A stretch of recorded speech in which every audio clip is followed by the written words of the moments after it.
নমস্কাৰ শ্ৰদ্ধাৰ শিক্ষাগুৰুসকল এইবাৰ ৰাজ্য চৰকাৰৰ এক হঠকাৰী সিদ্ধান্ত পুনৰ সমগ্ৰ অসমৰ প্ৰধান শিক্ষক বিশেষকৈ বিভাগত পৰিছে। এই শিক্ষকসকল এটাৰ পিছত এটা অৰ্ডাৰ ফ্ল' কৰিব লগা হৈছে আৰু তেওঁলোকে গোটেই দিনে ৰাতিয়ে নিশায়ে কেৱল স্কুলৰ কামত ব্যস্ত থাকিব লগা হৈছে। অন্ততঃ দেওবাৰেও কিছুমান অৰ্ডাৰ আহি চৰকাৰৰ অফিচৰ ডিপাৰ্টমেণ্টৰ পৰা বিশেষকৈ দেওবাৰেও কিছুমান অৰ্ডাৰ স্কুলে আহি থাকে। প্ৰধান শিক্ষকসকলৰ এইবাৰ তেওঁলোকৰ যি হাৰাশাস্তিৰ বাবে এক নিৰ্দেশনা আহিছে, এয়া খুবেই গুৰুত্বপূৰ্ণ বিষয়। তেওঁলোকে বিভাগত পৰিছে কি কৰিব। চৰকাৰে ধন দিছে মাত্ৰ 600 টকা কাপোৰ, আৰু এই কাপোৰ উন্নত মানৰ হ'ব লাগিব বুলি অলৰেডি নিৰ্দেশনা জাৰি কৰা হৈছে। কলকাতিয়া কোম্পানীত 2 নম্বৰী বেপাৰ ৰৈ দিবলৈ গৈ প্ৰধান শিক্ষক পৰিচালনা সমিতিক এইবাৰ পণবন্দী। ইউনিফৰ্মক লৈ স্কুলে লাগিছে হাহাকাৰ। কাপোৰৰ মান নিম্ন হ'লে জেললৈ যাব লাগিব বুলি সৰ্বশিক্ষাই জাৰি কৰা নিৰ্দেশনাক লৈ বিপাঙত পৰিছে শিক্ষক সমাজ। ইউনিফৰ্মৰ যোগান ধৰিবলৈ গৈ 2 নাও 2 ভৰি অৱস্থাৰ সৃষ্টি হৈ পৰিছে প্ৰাধিকৃত ৰাজ্যৰ প্ৰধান শিক্ষকসকলৰ। কাৰণ অতি সামান্য পৰিমাণৰ টকাৰে দুযোৰ উন্নত মানৰ ইউনিফৰ্ম ক্ৰয় কৰিব লাগিব প্ৰধান শিক্ষক তথা বিদ্যালয় পৰিচালনা সমিতিয়ে। উল্লেখযোগ্য যে প্ৰতিগৰাকী শিক্ষাৰ্থীৰ বিপৰীতে দুযোৰ ইউনিফৰ্মৰ বাবদ মাত্ৰ 600 টকাকৈহে চৰকাৰে আদায় দিছে। বিদ্যালয়ৰ প্ৰধান শিক্ষক বা বিদ্যালয় পৰিচালনা সমিতিয়ে এই 600 টকাৰ ভিতৰত উন্নত মানৰ দুযোৰ ইউনিফৰ্ম যোগান নধৰিলে কাৰাগাৰলৈ যাবলগীয়া হ'ব লাগে বুলি কঠোৰ নিৰ্দেশনা জাৰি কৰিছে ৰাজ্য চৰকাৰে। নিত ব্যৱহাৰ্য বয় বস্তুকে ধৰি সকলো ধৰণৰ সামগ্ৰীৰ দাম ঊৰ্ধ্বমুখী হৈছে যদিও দুযোৰ ইউনিফৰ্মৰ বাবদ নিৰ্ধাৰণ কৰা নিৰিখ যোৱা 5 বছৰ ধৰি বৃদ্ধি কৰা হোৱা নাই।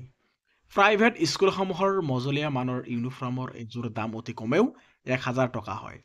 ইয়াৰ বিপৰীতে চৰকাৰী খণ্ডৰ বিদ্যালয়ত মাত্ৰ 600 টকাকৈ উন্নত মানৰ দুযোৰ ইউনিফৰ্ম যোগান ধৰিবলগীয়া হোৱাত এইবাৰ যি ৰাজ্যৰ যি প্ৰাধিকৃত শিক্ষক আছে এই শিক্ষকসকল বিপাঙত পৰিছে।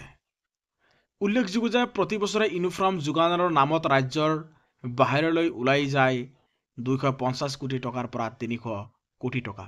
ৰাজ্যৰ ইউনিফৰ্ম প্ৰস্তুত কৰা কোম্পানী নথকাত কলকাতাৰ কোম্পানীয়ে 600 টকাত ইউনিফৰ্ম যোগান ধৰাৰ সুযোগ গ্ৰহণ কৰি আহিছে আৰু সৰ্বশিক্ষাই দিয়া অতি সামান্য পৰিমাণৰ পুঁজিৰে কলকাতাৰ কোম্পানীয়ে প্ৰস্তুত কৰা ইউনিফৰ্ম বিদ্যালয়সমূহে ক্ৰয় কৰিবলৈ বাধ্য হৈ পৰে। সৰ্বশিক্ষাৰ পৰা লাভ কৰে অতি সামান্য পৰিমাণৰ পুঁজি, আনফালে শিক্ষাৰ্থীক দিব লাগে উন্নত মানৰ দুযোৰ ইউনিফৰ্ম। এই কঠোৰ স্থিতিৰ ফলত 2 নাও 2 ভৰিৰ অৱস্থা হৈছে প্ৰধান শিক্ষক আৰু বিদ্যালয় পৰিচালনা সমিতিসমূহৰ। উল্লেখযোগ্য যে যোৱা বছৰৰ পৰাই অতি নিম্নমানৰ ইউনিফৰ্ম যোগান ধৰাৰ অভিযোগ উত্থাপিত হৈ আহিছে। এই বছৰ নিম্নমানৰ ইউনিফৰ্ম যোগান ধৰিলে তেওঁলোকে প্ৰধান শিক্ষক জেললৈ যাব লাগিব বুলি এটি নিৰ্দেশনা দিয়া হৈছে। এই বছৰ মাত্ৰ 600 টকাত দুযোৰকৈ অতি নিম্নমানৰ ইউনিফৰ্ম শিক্ষাৰ্থীক যোগান ধৰাৰ অভিযান গ্ৰহণ কৰা সৰ্বশিক্ষাই শিক্ষা বিষয়াসকলক নিম্নমানৰ ইউনিফৰ্ম যাতে বিদ্যালয়ত যোগান ধৰা নহয় তাৰ বাবে সতৰ্কতামূলক নিৰ্দেশনা প্ৰেৰণ কৰিছে জিলা শিক্ষা বিষয়াসকলে। কলকাতাৰ পৰা নিম্নমানৰ ইউনিফৰ্ম অসমলৈ প্ৰেৰণ কৰাৰ তথ্য পোৱাৰ পাছতেই সৰ্বশিক্ষাই জিলা শিক্ষা বিষয়াসকলক হাই এলাৰ্ট জাৰি কৰিছে। বিশেষকৈ পিছপৰা এলেকা, চৰ-চাপৰি আৰু সীমান্ত এলেকাৰ বিদ্যালয়সমূহে কলকাতাৰ কোম্পানীয়ে প্ৰেৰণ কৰা অতি নিম্নমানৰ ইউনিফৰ্ম বিদ্যালয়সমূহত যোগান ধৰিব পাৰে। সেয়েহে জিলা শিক্ষা বিষয়াসকলক প্ৰধান শিক্ষকলৈ নিম্নমানৰ ইউনিফৰ্ম গ্ৰহণ নকৰিবলৈ নিৰ্দেশ দিয়াৰ পৰামৰ্শ দিয়া হৈছে সৰ্বশিক্ষাৰ তৰফৰ পৰা। যদি কোনো প্ৰতিষ্ঠান নিম্নমানৰ ইউনিফৰ্ম যোগান ধৰে তেন্তে সেই প্ৰতিষ্ঠানক ব্লেক লিষ্টেড কৰা হ'ব বুলিও নিৰ্দেশনাটোত উল্লেখ কৰা হৈছে। ইউনিফৰ্ম যোগানৰ অবিহনে আগতীয়াকৈ কঠোৰ প্ৰতিষ্ঠানক পৰিশোধ কৰিলে সেই প্ৰধান শিক্ষকৰ বিৰুদ্ধে ব্যৱস্থা গ্ৰহণ কৰা হ'ব। সৰ্বশিক্ষাৰ পৰা প্ৰেৰণ কৰা নিৰ্দেশনাটোত বিদ্যালয়সমূহৰ পৰা ইউনিফৰ্ম সংগ্ৰহ কৰি মান নিৰূপণ কৰাৰ নিৰ্দেশনা দিয়া হৈছে। তদুপৰি উন্নত মানৰ ইউনিফৰ্ম যোগানৰ বাবে প্ৰয়োজন হ'লে শেষ সময় বৃদ্ধি কৰা হ'ব। উল্লেখযোগ্য যে 17 ফেব্ৰুৱাৰীত ইউনিফৰ্ম যোগানৰ শেষ দিন নিৰ্ধাৰণ কৰা হৈছিল যদিও 15 ফেব্ৰুৱাৰীত ইউনিফৰ্মৰ বাবদ পুঁজি মুকলি কৰি 17 ফেব্ৰুৱাৰীৰ সময় নিৰ্ধাৰণ কৰি দিয়াত শিক্ষক সংগঠনসমূহে তীব্ৰ আপত্তি তোলাত ইউনিফৰ্ম যোগানৰ সময় ইতিমধ্যে 28 ফেব্ৰুৱাৰীলৈ বৃদ্ধি কৰিছে শিক্ষা বিভাগে। গতিকে প্ৰধান শিক্ষকসকলে যদি অলপ নিম্নমানৰ কাপোৰ হয়, এই 600 টকাৰ ভিতৰত আজি একো কিনিবলৈ নাপায়, বস্তুৰ যি দাম বাঢ়িছে, তাকো দুযোৰকৈ কাপোৰ শিক্ষাৰ্থীসকলক দিব লগা হৈছে মাত্ৰ 600 টকাত। গতিকে কাপোৰৰ কোৱালিটি যদি নিম্নমানৰ হয়, তেতিয়াহ'লে প্ৰধান শিক্ষকসকলে জেললৈ যাবলৈ প্ৰস্তুত হ'ব লাগে বুলি যি নিৰ্দেশনা দিয়া হৈছে, এয়া খুব এটি ভয়ংকৰ নিৰ্দেশনা। বিষয়টো প্ৰধান শিক্ষকসকলে সকলো কামতে যি ব্যস্ত থাকে, ব্যস্ততাৰ মাজতো দিনৰ পিছত দিন এটাকৈ অৰ্ডাৰ ওলাই আহিছে। গতিকে এই ক্ষেত্ৰত SMC আৰু প্ৰধান শিক্ষকসকলে যাতে কোঅপাৰেশ্যন বজাই ৰাখি এটা সহযোগিতা, এটা হেল্ডি পৰিৱেশ সৃষ্টি কৰি বুজা মেলাৰ মাধ্যমত কামটো কৰে।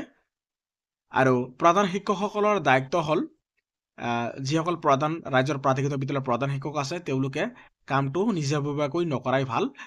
এই ক্ষেত্ৰত SMCৰ থ্ৰু দি তেওঁলোকে যোগাযোগৰ মাধ্যমেৰে আলোচনা কৰি মিটিং দি তেওঁলোকে কাপোৰৰ এটা চিলেকশ্যন কৰিব লাগিব। আৰু এই চিলেকশ্যনৰ সময়ত প্ৰধান শিক্ষকসকলে ধুনীয়াকৈ গাইডলাইন বনাই ফ'ল' কৰি তেওঁলোকে SMCৰ ছিগনেচাৰ লৈ ধুনীয়াকৈ এটা মিটিং আকাৰে প্ৰস্তাৱ লৈ তেওঁলোকে চিলেকশ্যন কৰিব লাগিব কাপোৰটো, তেতিয়াহে কোনো হেডমাষ্টাৰে বিভাগত নপৰে। গতিকে হেডমাষ্টাৰ বা প্ৰধান শিক্ষকসকলে বাচি থাকিবলৈ হ'লে বা এই কঠোৰ নিৰ্দেশনাৰ পৰা হাত এৰিবলৈ হ'লে নিশ্চয় কিছুমান গাইডলাইন ফ'ল' কৰিব লগা আছে, যাতে এই কাপোৰটো SMCৰ ফালৰ পৰা চিলেকশ্যন কৰা হৈছে বুলি তেওঁলোকে স্পষ্টকৈ এটি নোট যুগুত কৰি ৰাখিব লাগিব।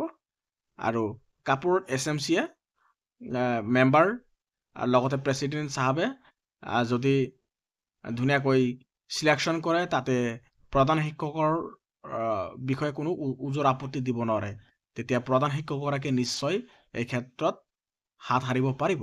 আৰু যি সামান্য পৰিমাণৰ টকা, আৰু এই কথাটো প্ৰধান শিক্ষকৰ মুখেদি নহয়, ৰাইজৰ থ্ৰুদিয়েই ক'ব লাগিব। গতিকে টকাটো 600 টকা, সেই অনুসৰি 600 টকাৰ ভিতৰত কি কাপোৰ পায়, এইটো সম্পূৰ্ণভাৱে SMCৰ কমিটি মেম্বাৰসকলে বিবেচনা কৰিব। আৰু নিশ্চয় কোৱালিটি ভালেই হ'ব, মিডিয়াম কোৱালিটি, 600 টকাৰ ভিতৰত হ'ব লাগিব।